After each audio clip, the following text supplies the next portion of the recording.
కొణిదెల పవన్ కళ్యాణ్ అనే నేను శాసనం ద్వారా నిర్మితమైన భారత రాజ్యాంగం పట్ల నిజమైన విశ్వాసం,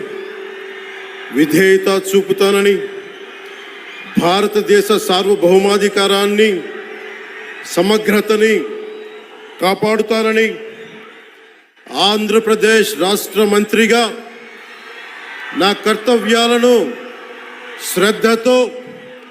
అంతఃకరణ శుద్ధితో నిర్వహిస్తానని, భయం కానీ, పక్షపాతం కానీ, రాగద్వేషాలు కానీ లేకుండా రాజ్యాంగాన్ని, శాసనాలని అనుసరించి ప్రజలందరికీ న్యాయం చేకూరుస్తానని దైవ సాక్షిగా ప్రమాణం చేస్తున్నాను.